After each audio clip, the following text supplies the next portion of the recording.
ሰላም ጤና ይስጥልኝ ውድና የተከበራችሁ የሀገሬ ልጆች እንደምን አላችሁ? እኔ በጣም ደህና ነኝ።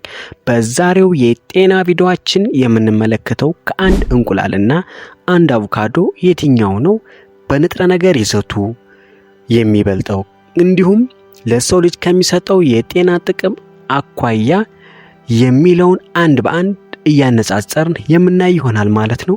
ቪዲዮውን ላይክ በማድረግ እስከ ቪዲዮ መጨረሻ አብራችሁን ቆዩ።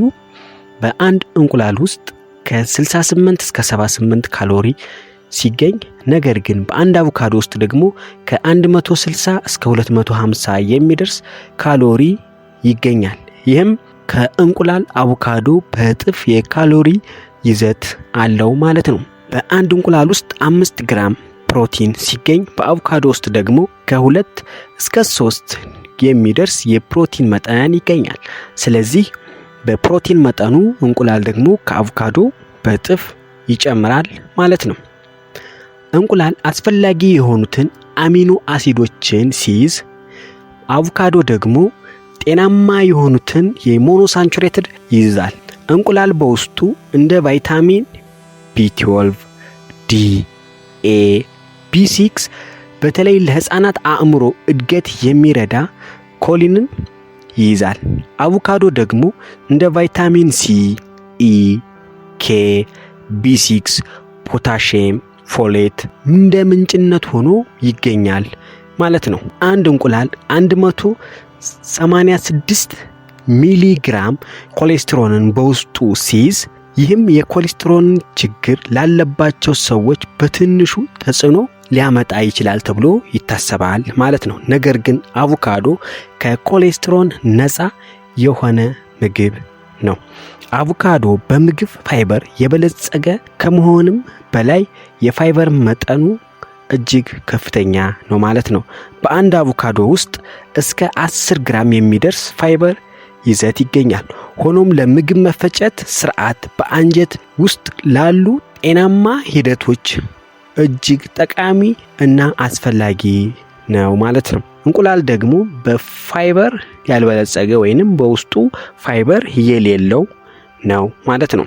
ከዚህ በመቀጠል ደግሞ ለጤና ከሚሰጡት ጥቅም አንጻር እንመለከታቸዋለን ማለት ነው። ሁለቱንም እያነጻጸር በእንቁላል ውስጥ ጥራት ያለው ፕሮቲን ሲገኝ ለጡንቻ ግንባታ በተለይ ለልጆች ቶሎ መዳበር፣ ለሴሎች እድሳት እና ለሰውነት ጥንካሬ የሚሆኑትን ሁሉንም አስፈላጊ አሚኖ አሲዶችን ይይዛል። እንቁላል በውስጡ ባለው ኮሊን አማካኝነት ለአእምሮ እድገት እንዲሁም ለልጆች የማስተዋል ችሎታ፣ ለልጆች የአእምሮ እድገት በጣም ጠቃሚ የሆነ ንጥረ ነገርን ኮሊንን ስለሚይዝ ይህንን ከፈለጋችሁ እንቁላልን መመገብ መቻል አለባችሁ ማለት ነው። እንቁላል ከዚህም በተጨማሪ የአይን ጤናን ለመጠበቅ አስፈላጊ የሆነ ንጥረ ነገርን በውስጡ ይይዛል። እንቁላል እንደ ቫይታሚን ቢ ወይንም ቫይታሚን ቢ ኮምፕሌክስ ለኃይል ምንጭነት የሚያገለግለውን እና ለነርቭ ስርዓት ጤና የሚረዳውን ንጥረ ነገር ይይዛል ማለት ነው። ለማዘጋጀት እጅግ በጣም ቀላልና በቀላሉ ደግሞ በሁሉም ቦታ ሊናገኘው የምንችለው የምግብ አይነት ነው ማለት ነው እንቁላል። ነገር ግን አቮካዶስ ላይ ያለው የጤና ጥቅም ምንድነው የሚለውን ስንመለከት አቮካዶ በጣም ጤናማ የሆነ የስብ መገኛ ወይንም የፋይበር መገኛ ሆኖ እናገኘዋለን።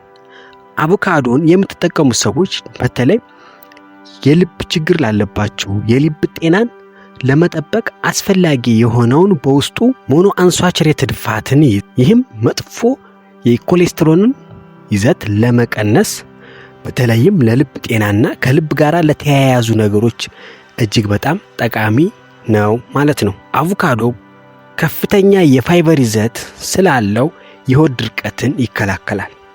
እንዲሁም ለጨጓራና አንጀት ችግሮች እንደ ጥሩ ማስታገሻ ሆኖ የሚያገለግል ጠቃሚ ምግብ ነው ማለት ነው።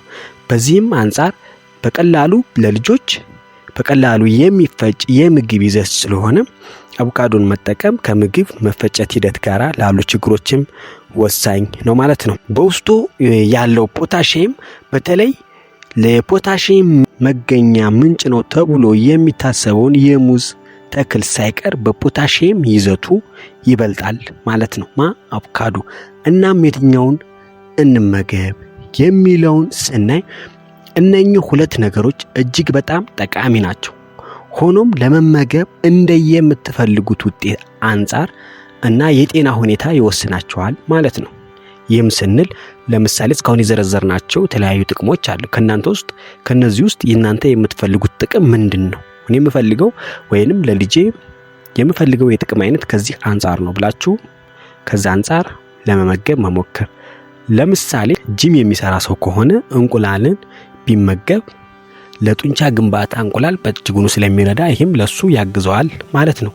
ነገር ግን የስኳርና የልብ ችግር ካለባችሁ ደግሞ አቮካዶን ብትመገቡ እጅግ በጣም ጤናማ ነው ማለት ነው። በተለይ የምትፈልጉት የአእምሮ እድገት እንዲሁም ለአይን ጤና ከሆነ እንቁላልን መመገብ። ነገር ግን ይበልጥ ደግሞ አመጋገባችሁን ጤናማ ለማድረግ እነኚህ ሁለቱም እጅግ ጠቃሚ የሆኑ ምግቦች ስለሆኑ በአንድ ላይ ለመመገብ መሞከርም እጅጉኑ አስፈላጊ ነው ማለት ነው። እና ለዛሬ ያዘጋጀሁላችሁ የጤና መረጃ ይሄንን ይመስላል ማለት ነው። እስካሁን ድረስ አብራችሁኝ ስለቆያችሁ እጅግ አድርጌ አመሰግናለሁ። ላይክ እና ሰብስክራይብ ማድረጋችሁ ደግሞ እንዳይረሳ። ደህና ሁኑልኝ።